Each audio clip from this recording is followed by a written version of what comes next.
Hello student, welcome back to my channel my ideal class. Student, आज हम इस video में class 12th English Flamingo book से poetry का 4th lesson a thing of beauty का Hindi explanation पढ़ेंगे। और जैसे कि इस पोएम का नाम है ए थिंग ऑफ ब्यूटी, अतः इसका मतलब होता है कि सुंदरता की एक वस्तु। और इसके जो पोएट है वो है जॉन कीट्स, जो कि एक बहुत रोमांटिक पोएट है और इनकी जो पोएम है वो बहुत ही इम्पोर्टेंट है। तो हमें इसलिए इस पोएम को बहुत अच्छी तरह से तैयार करना है। और इसके पहले हम पोट्री के 3rd लेसन कंप्लीट करा चुके हैं और उम्मीद है कि आपने शायद तीनों लेसन को कंप्लीट कर लिए होंगे। और यदि आपने अभी तक इन तीनों लेसनों को तैयार नहीं किया है तो आप इस चैनल की प्लेलिस्ट में जाकर वो तीनों लेसन तैयार कर सकते हैं। तो इस पोएम के हिंदी एक्सप्लेनेशन में चलने से पहले हम थोड़ा सा इसकी समरी जान लेते हैं, ताकि यदि हमें समरी पता होगी इस पोएम की तो हमें इसका हिंदी एक्सप्लेनेशन बहुत अच्छी तरह से समझ में आएगा। तो इसकी समरी में चलने से पहले हम आपसे एक बात बोलेंगे कि यदि आप हमारे चैनल में पहली बार आए हैं और इस वीडियो को देख रहे हैं तो आप पहले इस वीडियो को लाइक कर दीजिए और अपने मित्रों में इस वीडियो को शेयर कर दीजिए और चैनल को सब्सक्राइब करने के साथ ही साथ बेल आइकन प्रेस कर लीजिए ताकि इसी तरह की वीडियो की नोटिफिकेशन आपके पास पहुंचती रहे। तो स्टूडेंट, हम इस पोएम का थोड़ा सा हिंदी सारांश जान लेते हैं। पोएट जॉन कीट्स के अनुसार एक सुंदर वस्तु सदा आनंद प्रदान करती है, इसकी सुंदरता बढ़ती ही रहती है। अर्थात पोएट के कहने का मतलब यह है कि जो एक सुंदर वस्तु होती है वो हमें हमेशा ही आनंद प्रदान कराती है और उसकी जो सुंदरता होती है वो बढ़ती ही जाती है और उसकी सुंदरता कभी भी समाप्त नहीं होती। यानी हमारे अनुसार वो वस्तु हमारे लिए सबसे ज्यादा सुंदर होती है और हमें सबसे ज्यादा प्रिय होती है, यानी जिसको हम कभी भी खोना नहीं चाहते हैं।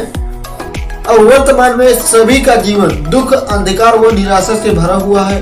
यानी पोएट के कहने का मतलब कि हम लोगों का जो जीवन है वो दुख, अंधकार और निराशा से भरा होता है, परंतु सुंदर वस्तुएं हमें हमारी उदासी व निराशा से दूर ले जाती हैं। यानी जो ये हमारी वस्तुएं होती हैं जो सुंदर होती हैं हमारे लिए और प्रिय होती हैं, वो हमारे इस दुख दर्द को, निराशा को दूर करने में सहायता करती हैं। अर्थात ये सुंदर वस्तुएं हमें आश्चर्य व आनंद के कुछ पलों का एहसास कराती हैं।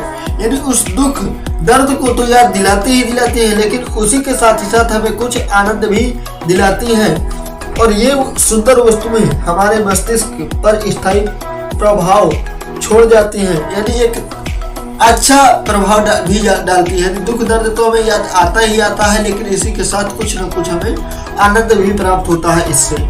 हम स्वयं अपनी विपत्तियों के जिम्मेदार होते हैं। सुंदर वस्तुएं जीवन को सार्थक बनाती हैं क्योंकि वे हमारी उदासी का पर्दा दूर कर देती हैं। अर्थात जो हमारी प्रिय वस्तुएं हैं, सुंदर वस्तुएं हैं, ये हमारे दुख दर्द को दूर करने में हमारी सहायता करती हैं। अर्थात वे हमें आशावादी दृष्टिकोण के साधन देती हैं। अर्थात हमें एक ऐसा आगे का रास्ता बताती है जिससे हमें ये लगने लगता है कि हमें आगे चल के इस दुख को दूर करने के बाद हमें सुख अवश्य ही प्रदान होगा इन वस्तुओं से। तो बस इसी के बारे में इस पोएट ने जो है इस पोएम में हमें बताया है कि हमें इस पोएम में जो है कैसा क्या मिलने वाला है और क्या सीख मिलने वाली है। तो बस इसी के बारे में पोएम है। तो इसका हिंदी एक्सप्लेनेशन जब देख लेंगे तो हमें और अच्छी तरह से पोएम समझ में आ जाएगी। तो चलिए इसका हिंदी एक्सप्लेनेशन देख लेते हैं। और इसके हिंदी एक्सप्लेनेशन में चलने से पहले फिर हम वही बात आपसे बोलेंगे कि यदि आप हमारे चैनल में पहली बार आए हैं और वीडियो को देख रहे हैं तो आप इस वीडियो को लाइक कर दीजिए और अपने मित्रों में इस वीडियो को अवश्य शेयर कर दीजिए। तो देखिए इसका हिंदी एक्सप्लेनेशन। तो इसका पहला स्टेंजा है, a thing of beauty is a joy for ever, it's loveliness increases, it will never pass into nothingness but will keep a bower quiet for us and a sleep full of sweet dreams and health and quiet breathing. A thing of beauty यानी एक सुंदरता की वस्तु, a thing यानी एक वस्तु, of beauty यानी सुंदरता की, अर्थात a thing of beauty यानी एक सुंदरता की वस्तु इज होती है, ए जॉय यानी आनंद देने वाली, अर्थात ए thing of beauty is a Joy, अर्थात एक सुंदरता की वस्तु आनंद देने वाली होती है। फॉर एवर यानी हमेशा के लिए, ए thing of beauty is a joy for ever, अर्थात एक सुंदरता की वस्तु सदैव के लिए आनंद देने वाली होती है। It's loveliness increases, increases means होता है बढ़ता जाता है, लवलीनेस मीन्स प्यारापन, अर्थात इट्स लवलीनेस इंक्रीजेज, इस वस्तु का प्यारापन बढ़ता जाता है या इस वस्तु की सुंदरता बढ़ती जाती है। It will never pass into nothingness, it will never पास अर्थात कभी भी परिवर्तित नहीं होगी, इनटू नथिंगनेस अर्थात तुच्छता में, नथिंगनेस मीन्स होता है तुच्छता। It will never pass into nothingness अर्थात यह वस्तु कभी भी तुच्छता में परिवर्तित नहीं होगी। But will keep a power quiet for us, but will keep लेकिन यह प्रदान कराएगी, ए पावर क्वाइट अर्थात एक शांति कुंज, पावर मीन्स होता है कुंज या स्थान, अर्थात यह वस्तु हमें एक स्थान प्रदान कराएगी, फारस हमारे लिए। But will keep a power quiet for us, लेकिन जो वस्तु होगी ये हमारे लिए एक शांत जगह या फिर कुंज प्रदान कराएगी। And A sleep full of sweet dreams, and A sleep और नींद भी फुल ऑफ स्वीट ड्रीम्स यानी मधुर सपनों से भरी होगी, फुल यानी भरी होगी, ऑफ स्वीट मधुर, ड्रीम्स यानी सपनों से। And A sleep full of sweet dreams अर्थात जो नींद होगी वो भी मधुर सपनों से भरी होगी। And health and quite breathing, and health और स्वास्थ्य, एंड क्वाइट और शांति, ब्रीथिंग प्राप्त कराएगी या प्रदान कराएगी, अर्थात and health and quite breathing यानी यह वस्तु हमें स्वास्थ्य और शांति प्रदान कराएगी। तो इसको एक बार फिर से देख लेते हैं। ए thing of beauty is a joy for ever यानी यह सुंदरता की वस्तु हमेशा के लिए आनंद देने वाली होगी। इट्स लवलीनेस इंक्रीजेज और इसकी सुंदरता या फिर प्यारापन बढ़ता जाएगा। It will never pass into nothingness और ये कभी भी तुच्छता में परिवर्तित नहीं होगी। But will keep a power quiet for us लेकिन हमारे लिए यह वस्तु एक शांति को प्रदान कराएगी। And A sleep full of sweet dreams और नींद भी मधुर सपनों से भरी होगी। एंड हेल्थ और स्वास्थ्य, एंड क्वाइट ब्रीथिंग और शांति प्रदान कराएगी। तो स्टूडेंट ये था आपके पहले स्टेंजा का हिंदी एक्सप्लेनेशन और हमें उम्मीद है कि आपको इस स्टेंजा का हिंदी एक्सप्लेनेशन बहुत अच्छी तरह से समझ में आया होगा। और यदि अभी भी नहीं आया है तो आप इस वीडियो को एक बार शुरू से फिर देख लीजिएगा तो आपको ये आ जाएगा।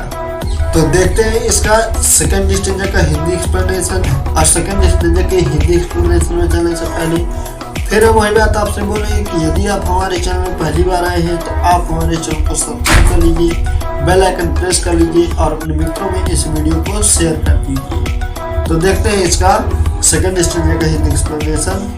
Therefore on every morrow are we breathing a flowery brand to bind us to the earth, spite of despondence of the human death, of noble natures, of the gloomy days, of all the unhealthy and over-darkened ways, made for our searching as in spite of all, some shape of beauty moves away the pall from our dark space.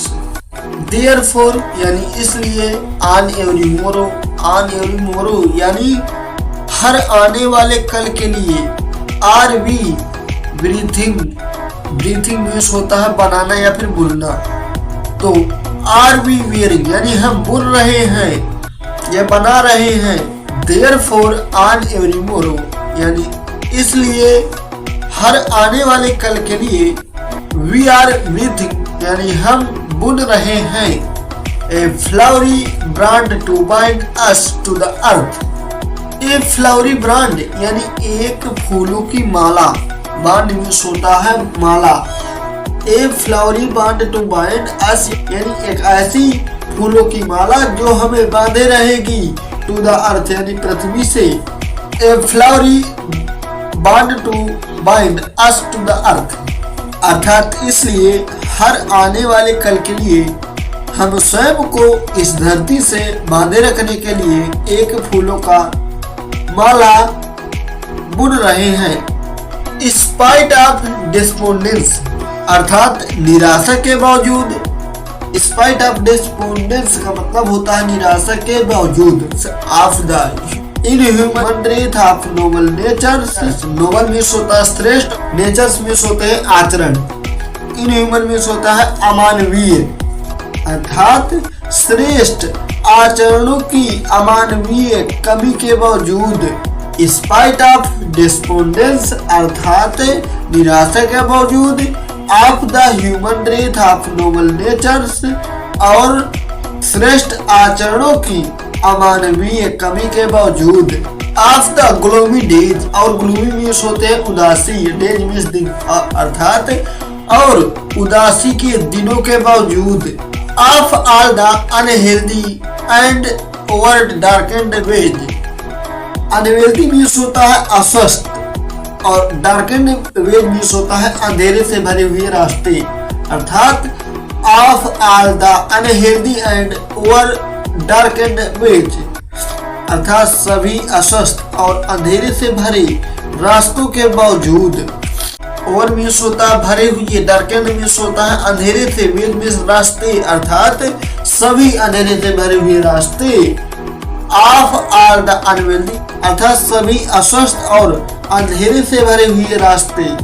Made for our searching, made for का प्रयोग जब कोई काम जारी रखना हो तब किया जाता है, तो करके मेड फॉर आवर सर्चिंग अर्थात अपनी खोज जारी रखनी है। Spite of despondence of the human dearth of noble nature of the gloomy days of all the unhealthy and over darkened ways made for our searching. Spite of despondence यानी कि निराशा के बावजूद। Of the human dearth of noble natures अर्थात श्रेष्ठ आचरणों की अमानवीय कमी के बावजूद। ऑफ द ग्लोमी डेज अर्थात उदासी के दिनों के बावजूद। Of all the unhealthy and over darkened ways और सभी अस्वस्थ और अंधेरों से भरे रास्तों के बावजूद। मेड फॉर आवर सर्चिंग यानी अपनी खोज जारी रखनी है। ऐसे यानी हाँ, इन स्पाइट ऑफ ऑल यानी इन सभी के बावजूद। स्पाइट मीन्स होता है बावजूद, ऑफ ऑल यानी इन सब के, अर्थात इन सभी के बावजूद। Some shape of beauty moves away the pall from our dark spirits. Some shape यानी कुछ आकृतियां, ऑफ ब्यूटी यानी सुंदरता मूव्स अवे हटा देती हैं, द पाल पर्दे को, from our dark spirits. Dark spirits का मतलब होता है अंधकारपूर्ण आत्माएं, अर्थात फ्रॉम आवर डार्क स्पिरिट्स यानी हमारी अंधकारपूर्ण आत्माओं से। Some shape of beauty moves away the pall from our dark spirits यानी कुछ सुंदर आकार की वस्तुएं हमारी अंधकारपूर्ण आत्माओं से पर्दा हटा देती हैं। तो एक बार इसको फिर से देख लेते हैं। Therefore यानी इसलिए, ऑन एवरी मोरो यानी हर आने वाले कल के लिए, आर वी वेयरिंग हम बुन रहे हैं या बना रहे हैं, ए फ्लावरी बांड यानी एक फूलों की माला, टू बाइंड अस हमें जोड़ने के लिए, टू द अर्थ पृथ्वी से, अर्थात Therefore on every morrow are we wearing a flowery band to bind us to the breath, to the earth. अर्थात इसलिए हर आने वाले कल के लिए हम स्वयं को धरती से जोड़ने के लिए या बांधने के लिए एक फूलों की माला बुन रहे हैं या बना रहे हैं। स्पाइट ऑफ डिस्पोंडेंस अर्थात निराशा के बावजूद, of the human wreath of noble nature अर्थात श्रेष्ठ आचरणों की अमानवीय कमी के बावजूद, ऑफ द ग्लूमी डेज और उदासी भरे दिनों के बावजूद, of all the unhealthy and और डार्केंड वेज अर्थात सभी अस्वस्थ और अंधेरे से भरे रास्तों के बावजूद, मेड फॉर आवर सर्चिंग अर्थात हमें अपनी खोज जारी रखनी होगी। एस हाँ, इन स्पाइट ऑफ ऑल यानी इन सब के बावजूद, some shape of beauty moves away the pall from our dark space यानी कुछ सुंदर आकार की वस्तुएं हमारी अंधकारपूर्ण आत्माओं से पर्दा हटा देती हैं। तो स्टूडेंट, ये था आपके सेकंड स्टैंजा का हिंदी एक्सप्लेनेशन और हमें उम्मीद है कि आपको ये बहुत अच्छी तरह से समझ में आया होगा। और यदि आपको अभी भी इसका हिंदी एक्सप्लेनेशन समझ में नहीं आया है तो आप इस वीडियो को शुरू से फिर से देख लीजिए, तो आपको ये आ जाएगा। और आप एक बार इस वीडियो को देखिए लेकिन इस वीडियो को देखने के बाद एक बार अपनी बुक से जरूर प्रैक्टिस कीजिए और जो भी आपको मिनी कठिन लगती है उसे आप अपनी बुक में नोट कर लीजिए और फिर एक बार आप जो है इसका हिंदी अर्थ निकालेंगे तो आपको आने लगेगा। तो स्टूडेंट, ये आपके 2 स्टेंजा का हिंदी एक्सप्लेनेशन हो गया और जो 2 स्टेंजा बचे हुए हैं उन दोनों स्टेंजा का अर्थ हम अगले वीडियो में करा देंगे। तब तक आप ये दोनों स्टेंजा तैयार कीजिए और अगला वीडियो हम जल्द ही इस चैनल पे अपलोड करेंगे। तो स्टूडेंट, यदि आप हमारे चैनल पहली बार आए थे तो आप हमारे चैनल को सब्सक्राइब कर लीजिए, बेल आइकन प्रेस कर लीजिए और अपने मित्रों में इस वीडियो को अवश्य शेयर कर दीजिए।